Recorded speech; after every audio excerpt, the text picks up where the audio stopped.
യുദ്ധം ചെയ്ത് പരാജയപ്പെടുക എന്നുള്ള ഒരു പ്രയോഗം ഇസ്രായേലിന്റെ ചരിത്രത്തിൽ ഉണ്ടാവാത്തതാണ്. ഇതാദ്യമായിട്ടാണ് ഇറാന്റെ മുമ്പിൽ മാപ്പ് പറഞ്ഞുകൊണ്ട് ആയുധം വെച്ചുകൊണ്ട് കീഴടങ്ങുന്ന രീതിയിലേക്ക് കാര്യങ്ങൾ എത്തിയത്. ഇറാൻ എന്ന് പറയുന്ന രാജ്യത്തിന്റെ ഭരണ സംവിധാനത്തെ അട്ടിമറിച്ചുകൊണ്ട് പ്രതിപക്ഷത്തെ ഭരണത്തിൽ ഏൽപ്പിക്കുക, പൂർണ്ണമായിരിക്കുന്ന ആണവ വിമുക്തി ഉണ്ടാവുക, അവിടെ നിന്ന് ഇസ്രായേലിനെതിരെ ഒരു ഭീഷണിയും ഇല്ലാത്ത സാഹചര്യങ്ങൾ സൃഷ്ടിക്കുക, സംയുക്തമായ രീതിയിൽ ആക്രമണം നടത്തിക്കൊണ്ടും അവരുടെ ശക്തി ക്ഷയിപ്പിക്കുക, ഇങ്ങനത്തെ കുറേ സ്വപ്നങ്ങളും ആഗ്രഹങ്ങളുമായിരുന്നു ഇസ്രായേൽ ഇറാൻ ആക്രമിക്കുന്നതുമായിട്ട് ബന്ധപ്പെട്ട ആദ്യഘട്ടത്തിൽ തന്നെ ഉണ്ടായത്.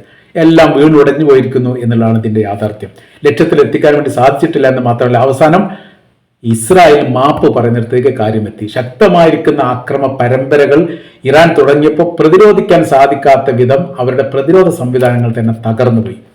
ഇസ്രായേലിന്റെ തന്ത്രപ്രധാനമായിരിക്കുന്ന എല്ലാ നഗരത്തിലും ഇറാന്റെ മിസൈൽ തീത്തുപ്പി എന്ന് മാത്രമല്ല, 200-ലധികം മരണമെങ്കിലും ഇസ്രായേലിനെ ഉണ്ടായിട്ടുണ്ട് എന്നുള്ള റിപ്പോർട്ട് പുറത്തു വന്നിരിക്കുന്നു. സ്ഥിരീകരിക്കപ്പെട്ടിട്ടില്ല. കാര്യം ഇസ്രായേൽ നടക്കുന്ന മരണവുമായിട്ട് ബന്ധപ്പെട്ട കാര്യത്തിലൊന്നും ഒരു സ്ഥിരീകരണം ഉണ്ടാവില്ല.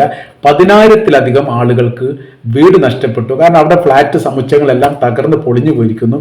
അവർക്ക് സുരക്ഷിതമായിരിക്കുന്ന ഇടം നൽകുക എന്നുള്ളത് സാഹസപ്പെടുന്ന ഒരു രീതിയിലേക്ക് ഇസ്രായേൽ സർക്കാർ തന്നെ മാറിയിരിക്കുന്നു എന്നാണ് ഈ വിഷയവുമായിട്ട് ബന്ധപ്പെട്ട് നമുക്ക് മനസ്സിലാക്കാൻ വേണ്ടിയിട്ട് സാധിക്കുന്നത്.